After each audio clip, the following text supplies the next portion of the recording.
नमस्कार श्रोते हो. श्राव्य कथा मराठी या चॅनलवरती आपले सहर्ष स्वागत आहे. श्रोते हो, श्राव्य कथा मराठी या चॅनलवरती मी सध्या आपल्याला सुप्रसिद्ध रहस्य कथाकार श्री बाबूराव अर्नाळकर यांनी लिहिलेल्या आणि मनोरमा प्रकाशन यांनी पुनर्मुद्रित केलेल्या कथा सादर करत आहे.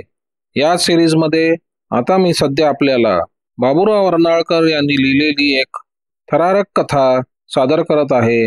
कथेचं नाव आहे गुप्तहेर चारुहास. या कथेचा पुढील भाग चौथा. चारुहासनं शांतपणे ती सर्व हकीकत ऐकून घेतली. दंडवते वकिलांनी अगदी मुद्देसूद रीतीने त्याला लेडी चंद्रकलाबाईंच्या आयुष्यात घडलेल्या घटनांबद्दल सांगितलं आणि ते म्हणाले, चारुहास, तुमची कार्यपद्धती अगदी भिन्न आहे मला माहीत आहे आणि म्हणूनच तुमच्याकडे ही केस सोपवावी असा त्यांना सल्ला मी दिलेला आहे. काही झालं तरी यांचं नाव जाहीर होता कामा नये आणि त्यांच्या मागचा बदमाशांचा ससेमिरा सुटला पाहिजे. त्या तुम्हाला 5,000 रुपये फी आणि जो काही तुमचा खर्च होईल त्या द्यायला तयार आहेत. तुम्ही या अटीवर ही केस स्वीकारायला तयार असाल तर 1,000 रुपये त्यांना तुम्हाला द्यायला सांगतो. मी ही केस स्वीकारायला तयार आहे, चारुहास म्हणाला. नंतर तो चंद्रकलाबाईंकडे वळून म्हणाला, तुम्ही ज्यांच्याशी प्रथम विवाह केलात त्यांचं नाव आणि पत्ता सांगा बघू. त्यांचं नाव विठ्ठल शिरोडकर. मी पुणे सोडलं तेव्हा ते सदाशिव पेठेत पेरू गेटजवळ राहत होते. पण ते या भानगडीत असतील असं मला वाटत नाही. त्यांना जर मला त्रास द्यायचा असता तर ते इतकी वर्ष थांबले नसते. तरीसुद्धा मी पुण्याला एक चक्कर मारणार आहे. चंद्रकलाबाई, यानंतर मी कधी तुमच्या घरी येणार नाही. तुम्हालाही मला काही सांगायचं असेल तर ते वकील साहेबांमार्फत येऊ द्या. एक गोष्ट मात्र लक्षात ठेवा की यापुढे मात्र एक पै बदमाशांना द्यायची नाही. जर कोणी पैशांची मागणी करायला आला तर त्याला दुसऱ्या दिवसाचा वायदा देऊन मला लागलीच वकील साहेबांच्या मार्फत कळवा. माझी आणि त्याची गाठ पडली तर तो तुमच्या वाटेस पुन्हा जाणार नाही. दुसऱ्या दिवशी सकाळी चारुहास आपल्या मोटारीनं पुण्यास गेला. शिरोडकर आपल्या पूर्वीच्या घरात राहत असावा अशी त्याची अपेक्षा होती आणि ती खरी ठरली. थोड्याशा चौकशी अंती त्यानं त्याचं घर शोधून काढलं. चारुहासनं दारावर थाप मारताच एका तरुण स्त्रीनं दार उघडलं. विठ्ठलराव शिरोडकर घरात आहेत का? त्यानं विचारलं. ते यावेळी घरी कसे असणार? दुकानात भेटतील. दुकान? कुठलं दुकान? म्हणजे तुम्हाला माहीत नाही? लक्ष्मी रोडच्या कोपऱ्यावरील शिरोडकरांचं तबल्याचं प्रसिद्ध दुकान आहे, ती म्हणाली. मला ते माहीत नव्हते. आता मी त्यांना तिथेच भेटतो. पण आपण कोण? उजव्या त्याच्या बोटानं गळ्यातील मंगळसूत्र ओढून ते त्याला दाखवत ती फणकाऱ्यानं म्हणाली. मिस्टर, मी त्यांची बायको आहे बरं का. आणि तिनं धाडकन दरवाजा लावून घेतला. चंद्रकलाबाईंप्रमाणे शिरोडकरांनीही आपला दुसरा विवाह रुकून घेतला हे समजून चारुहासला हसू आले आणि समाधान वाटले. तो शिरोडकरांच्या दुकानात गेला तेव्हा अंगात गंजी फ्रॉक चढवून विठ्ठलराव तबल्याची शाई हातानं जोरात चोळीत बसला होता. चारुहासला गिराईक समजून त्यानं आपलं काम थांबवलं. विठ्ठलराव, मी काही खाजगी गोष्टी बोलण्यासाठी आलो आहे, चारुहास म्हणाला. त्यावेळी दुकानात तिसरे माणूस नव्हते ही गोष्ट त्याच्या पथ्यावर पडली होती. त्यानं आपण कोण, काय धंदा करतोय शिरोडकरांना सांगितलं आणि म्हणाला, विठ्ठलराव, मी चंद्रकलाबाईंबरोबर झालेल्या तुमच्या पहिल्या लग्नाबद्दल बोलणार आहे. असं दचकू नका. प्रथम पत्नी असताना तुम्ही द्वितीय विवाह केलात त्याबद्दल मी चौकशी करायला नाही आलेलो. पण तुम्ही कधी अनोळखी माणसाबरोबर तुमच्या या पहिल्या लग्नाच्या गोष्टी बोलल्या होतात काय? नीट आठवण करून सांगा. चंद्रकलेबरोबर लग्न झाल्यानंतर लागलीच आम्हाला सुखाने एकत्र संसार करता यायचा नाही हे मला समजून चुकले होते. त्यानंतर आम्ही एकमेकांच्या पूर्ण संमतीने विभक्त झालो, विठ्ठलराव म्हणाला. माझं तिच्याशी लग्न झालं हे अर्थातच त्यावेळी अनेकांना समजलं होतं. पण मी मात्र त्या गोष्टीचा कधीही उच्चार केला नाही. चंद्रकलेचा आणि माझा मार्ग अगदी वेगळा आहे. विठ्ठलराव, तुम्ही अगदी सरळ स्वभावाचे आहात याबद्दल मला शंका नाही, चारुहास म्हणाला. पण अलीकडे कोणी एक माणूस या तुमच्या लग्नाची बातमी फोडून बेअब्रू करीन अशी धमकी देऊन चंद्रकलाबाईंकडून पैसे उपटू लागलाय. त्यामुळे त्या अतिशय विवंचनेत पडल्या आहेत. ती कशी असली तरी माझ्याकडून तिला कधीच उपद्रव होणार नाही, विठ्ठलराव म्हणाला. शिवाय मीच दुसरं लग्न केलं असल्याने मला तिला दोष द्यायला तोंड तरी कुठे आहे? ते ठीक आहे, पण अलीकडेच 3-4 महिन्यांपूर्वी ही गोष्ट कोणाला तरी तुमच्या तोंडून समजलेली असावी असा माझा तर्क आहे, चारुहास म्हणाला. विठ्ठलराव तबल्यावर हात फिरवत बराच वेळ विचार करत होता. काही वेळाने तो म्हणाला, 3 महिन्यांपूर्वी एक दिवशी घडलेला एक प्रसंग मला आठवतो. मी त्या संध्याकाळी कॅम्पमधील दोराबजीच्या दुकानात माझ्या दोघा मित्रांसह काही खाद्यपदार्थांचा समाचार घेत बसलो होतो. अनेक विषयांवर आमच्या गप्पा चालल्या असताना श्रीमंत आणि गरीब या विषयावर माझे मित्र आपसात बोलू लागले. त्यापैकी एक जण म्हणाला, श्रीमंतांना मुळी हृदयच नसतं. चंद्रकलेचेच उदाहरण घ्या ना. या बिचाऱ्या विठ्ठलशी लग्न झालं असतानाही तिनं खुशाल दुसरे लग्न केलं आणि आज लेडी चंद्रकला म्हणून मुंबईभर ती मिरवते आहे. आमच्या शेजारच्या टेबलावर एक अनोळखी इसम बसला होता. तो ते ऐकून आमच्या जवळ येऊन बसला व प्रथम त्याने आम्हास बरीच दारू पाजली आणि नंतर तो मला माझ्या पहिल्या लग्नाबद्दल विचारू लागला. दारूच्या धुंदीत मी त्याला काय सांगितलं हे मला आठवत नाही. त्यानं तुम्हाला स्वतःचं नाव सांगितलं काय? नाही, पण आपण दलालीचा धंदा करतो आणि मुंबईत काळबादेवीला आपली पेढी आहे असं त्यानं सांगितलं. तुम्ही त्या माणसाचं वर्णन करू शकाल काय? ते मला जमणार नाही, पण तो शरीराने दिसायला किरकोळ आणि मध्यम उंचीचा होता. त्याचे केस कुरळे होते, कपाळ मोठे होते आणि डोळे मात्र पिंगट रंगाचे होते. विठ्ठलरावाच्या त्या वर्णनाने चारुहासच्या डोळ्यासमोर केसरीनाथची मूर्ती उभी राहिली. ते वर्णन त्याच्याशी अगदी तंतोतंत जुळणारे होते. विठ्ठलरावांचे आभार मानून चारुहास लागलीच मुंबईत परतला. 4 वाजता आपल्या वडिलांबरोबर तो त्या गोष्टीची चर्चा करत बसला असताना दंडवतेंचा फोन आला. लेडी चंद्रकलाबाईंना तो माणूस आज भेटायला आला होता. त्यानं आणखीन 5,000ची मागणी केली असून चंद्रकलाबाईंनी तुमच्या सूचनेनुसार उद्या 11 वाजता त्याला पैसे नेण्यासाठी बोलवलेलं आहे. छान, चारुहासने उत्तर दिलं. मी बरोबर 5 वाजता तुमच्या ऑफिसात येतो. चंद्रकलाबाईंनाही त्या स्थळी हजर राहायला सांगा. चंद्रकलाबाई, तुमच्याकडे जो माणूस पैसे मागायला येतो तो खरा गुन्हेगार नसून त्याचा हस्तक आहे. गुन्हेगार कोण असावा याबद्दल आता मला कल्पना आलेली आहे. आपल्याला पोलिसांकडे जायचं नाही तेव्हा एक उपाय मला सुचतो. तो म्हणजे त्या गुन्हेगाराला इतकं घाबरून सोडायचं की तो पुन्हा तुमच्या वाटेला जायचा नाही. बदमाशांना कसं घाबरून सोडायचं हे मला माहिती आहे आणि मला वाटतं हे वकील साहेब तुम्हाला त्याबद्दल हमी देऊ शकतील. तुमची संमती असेल तर मी काही गोष्टी करायचं ठरवलंय. उद्या तुमची भेट घ्यायला तो येईल तेव्हा जवळच लपून बसून तो काय म्हणतो ते ऐकायचं आहे. त्यानंतर मला पकडून त्या बदमाशाकडे घेऊन जायचं. तेथे गेल्यानंतर मी जे काय करायचं ते करीन. तुम्हाला पुन्हा त्रास द्यायची त्याची छाती व्हायची नाही. हा बेत फार नामी आहे, दंडवते खुश होऊन म्हणाले. मी सुद्धा तिथे चारुहास बरोबर हजर राहून त्याचं बोलणं लिहून घेतो. पुढे मागे मला साक्षीदार म्हणून जरूर पडल्यास पुढे येता येईल. चारुहास, तुम्हाला हे पसंत आहे का? होय, हे चांगलं होईल. चंद्रकलाबाई, आम्हा दोघांना कुठेतरी योग्य जागी लपवून ठेवण्याचं काम मात्र तुम्हाला करावं लागेल. ते मुळीच कठीण नाही, चंद्रकलाबाई म्हणाले.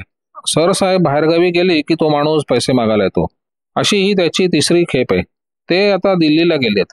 तुम्हाला वाटेल त्यावेळी यायला हरकत नाही. दुसऱ्या दिवशी सकाळी 10 वाजल्यानंतर ठरल्याप्रमाणे चारुहास आणि दंडवते सर साहेबांच्या बंगल्यात शिरले.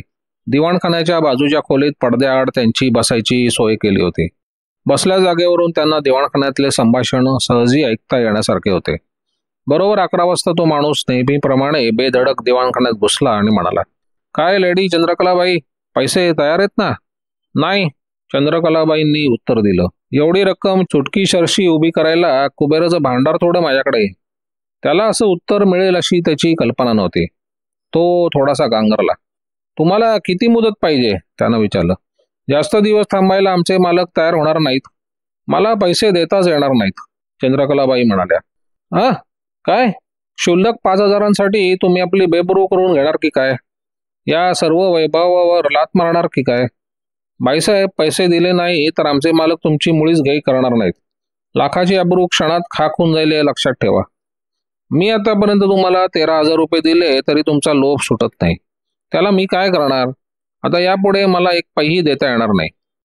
ठीक आहे चंद्रकलाबाई, आमचे मालक एकदा पिसाळले की तुम्हाला पोट भरण्यासाठी पुन्हा तंबोरा हातात घ्यावा लागेल. इतकी वर्ष ऐटलीपणात घालवल्यानंतर तुम्हाला ते नीट जमणार नाही. हे मी चाललो. पडदा सारून त्याचवेळी चारुहास हात घुसला. थांबा, तो म्हणाला. तुला तुझ्या मालकाकडे त्या केसरीनाथकडे मीच घेऊन जाणार आहे. चारुहासने दिवाणखान्यात अचानक प्रवेश केल्यामुळे तो माणूस अतिशय दचकला. नंतर तो स्वतःला सावरत म्हणाला, तू चारुहास वाटतं. बरोबर ओळखलंस. केसरीनाथनं त्याच्या टोळीतल्या सर्व भामट्यांना माझी माहिती दिली असणार.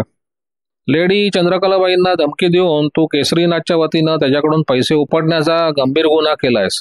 तुझं आताचं सर्व संभाषण आम्ही लिहून घेतलंय आणि हे वकील साहेब त्याबाबत साक्ष देणार आहेत. दंडवते वकीलही दरवाजाबाहेर निघाले होते. त्यांना चारुहास म्हणाला, चला आता आपण केसरीनाथकडे जाऊ. चारुहास पुढे झाला. त्या माणसानं उजवा हात खिशात घातलेला पाहताच त्याला संशय आला. त्यानं अगदी अलगद उडी घेऊन त्या माणसाची गर्दन पकडली. त्याच्या खिशातच पिस्तूल वाजवून गोळी जमिनीवरच्या गालीच्यात रोतून बसली. तो प्रकार पाहता चंद्रकलाबाई खिंकाळी फोडून जागच्या जागी बेशुद्ध होऊन पडल्या आणि दंडवते वकिलांनी एका कोचापलीकडे दडी मारली. तो माणूस काही लेचापेचा नव्हता. चारुहासला खाली पाडण्यासाठी तो धडपड करत होता, पण चारुहासनं त्याला घट्ट धरून ठेवलं होतं. तो ओरडला, वकील साहेब, तुम्ही बाहेर या. याला मुळीच मी हलू देत नाही. तुम्ही फक्त त्याच्या खिशातलं पिस्तूल काढून घ्या. वकील साहेब दबकी पावलं टाकत त्याच्याजवळ आले. त्यांना पाहून तो माणूस जास्त दांडगाई करू लागला. कशी तरी हिंमत करून वकील साहेबांनी 2 बोटांनी त्याच्या खिशातलं पिस्तूल काढलं आणि ते दूर कोपऱ्यात असलेल्या एका मेजावर ठेवून दिलं. मग चारुहासनं त्या माणसाला दूर ढकलून दिलं. तो माणूस संतामानं त्याच्या अंगावर चालून गेला. चारुहासनं त्याच्या पोटात जोरात लाथ घालून त्याला पुन्हा खाली लोळवले आणि पुन्हा तो उठून धावत आला. चारुहासनं त्याच्या तोंडावर जोरात फटका मारला. त्याबरोबर त्याच्या नाकातोंडातून रक्त वाहू लागले. तू जर मुकाट्यानं नाही आलास तर तुझी आणखीन दुर्दशा करीन. त्याच्या कानफडात एक ठेवून चारुहास म्हणाला, मी येतो तुमच्याबरोबर, मला नका मारू. तो घाबरून ओरडला. त्याच्या कोटाची कॉलर पकडून चारुहास म्हणाला, वकील साहेब, तुम्ही चंद्रकलाबाईंना शुद्धीवर आणण्याची खटपट करा. मी याला घेऊन जातो. चारुहासनं त्याला खेचत बंगल्याबाहेर नेऊन आपल्या मोटारीत बसवलं. तो त्याच्या शेजारी बसून मोटार वेगात हाकू लागला. तो माणूस आता बराच शांत झालेला दिसला. तो म्हणाला, चारुहास, या भानगडीत पडल्याबद्दल तुला पश्चाताप करावा लागेल. कोणीतरी मध्ये निष्कारण लुडबुड केलेली माझ्या मालकाला खपत नाही. अरे बापरे, तुझ्या त्या भयंकर मालकाची मला भीती वाटू लागली बरं का. चेष्टा करू नकोस. चंद्रकलेला तू आमच्या तडाख्यातून कसा सोडवतो ते आम्ही बघतो. पोलिसांकडे जाण्याची तुमची हिंमत व्हायची नाही. तिने पैसे दिले नाही तर केसरीनाथ तिची बेअब्रू केल्याशिवाय राहणार नाही. केसरीनाथनेच उलट तिला पैसे दिले पाहिजेत अशी मी व्यवस्था करणार आहे. त्याच्या प्रत्यक्ष पेढीवर गेल्यानंतर मी तुझी आणि त्याची कशी दुर्दशा करतो ते तू प्रत्यक्ष पाहशीलच. प्रिन्सेस स्ट्रीटवरच्या नाक्यावर गर्दीमुळे चारुहासला मोटारीचा वेग कमी करावा लागला. ती संधी साधून त्या माणसानं धावत्या मोटारीतून उडी घेतली आणि धावत तो एका गल्लीत शिरला. केसरीनाथला सावध करण्यासाठी तो पुढे गेला हे चारुहासने ओळखलं. ते त्याच्या मनाविरुद्ध होतं, कारण केसरीनाथला अचानक चकित करण्याचा त्याचा हेतू होता. पण रस्त्यावरल्या गर्दीमुळे त्याचा नाईलाज झाला. थोड्याच अवकाशात त्यानं केसरीनाथच्या पेढीसमोर मोटर उभी केली आणि तो घाईघाईने जिनाव चढत वर जाऊ लागला. त्याच्या अंदाजाप्रमाणे तो माणूस वर धावत जाऊन केसरीनाथच्या खोलीत घुसला होता. आत जाताच त्यानं खोलीचं दार बंद करून घेतलेलं पाहताच केसरीनाथला आश्चर्य वाटलं. तो म्हणाला, गिरीधर, काय झालं रे? घोटाळा झाला. चारुहास तिथे होता. तो माझ्या मागे लागलाय. तो पहा, तो येतोय जिन्यावरनं. मालक, मी काय करू ते सांगा. चारुहासला या प्रकरणाची कितपत माहिती आहे? अगदी थोडक्यात सांग. त्याला सर्वच माहिती दिसते. ठीक आहे, त्या चंद्रकलेला तू माझं नाव सांगितलंस काय? नाही मालक, मी असं काही विश्वासघात करणारा नाही. त्याचवेळी चारुहास बाहेरून दारावर जोरजोरात धक्के मारू लागला. केसरीनाथनं टेबलाचा खण उघडून पिस्तूल काढलं. मालक, तुम्ही त्या चारुहासचा खून करणार की काय? गिरीधरने विचारलं. नाही, मी तुला ठार करतोय. केसरीनाथ म्हणाला. गिरीधर इतका आश्चर्यचकित झाला की त्याच्या कानशिलावर पिस्तूल टेकून केसरीनाथनं बार ओढवीपर्यंत त्यानं काही हालचाल केली नाही. शांतपणे केसरीनाथनं खिशातला रुमाल काढून पिस्तूल साफ केलं आणि नंतर ते गिरीधरच्या उजव्या हातात दिलं आणि पुढे वळून दार उघडलं. माझी माणसा, या विण्याप्रमाणे तू याचाही खून केलास की काय? आत येताच त्वेषानं चारुहास म्हणाला. चारुहास, डोकं टाळ्यावर ठेवून बोल. खरं म्हटलं तर याचा खून तुम्हीच केलाय. तुम्ही जर याच्या मागे लागला नसता तर बिचाऱ्यानं आत्महत्या केली नसती. आत्महत्या? त्याच्याकडचं पिस्तूल मी अगोदरच काढून घेतलं होतं. तुम्हाला एकच पिस्तूल मिळालं, त्याला मी काय करणार? तुम्हाला झडती कशी घ्यायची ते शिकवू की काय मी आता? शांतपणे केसरीनाथ म्हणाला. पण मला आता बोलायला फुरसत नाही. या प्रकाराबद्दल ताबडतोब पोलिसांना खबर देण्याचं मला कर्तव्य केलं पाहिजे. केसरीनाथनं खरोखरच टेलिफोन उचलला. पोलिसांना माहिती देताच तो विजयी मुद्रेने चारुहासकडे पाहत होता. केसरीनाथ आपल्या हातून याही खेपेला निसटला हे चारुहास समजला होता. चंद्रकलाबाईचं नाव पुढे येईल या भीतीमुळे त्याला सर्व प्रकार पोलिसांना कळवणं शक्य नव्हतं. त्यातून एक चांगलं निष्पन्न झालं. लेडी चंद्रकलाबाईंना मात्र त्यानंतर कोणीच त्रास दिला नाही.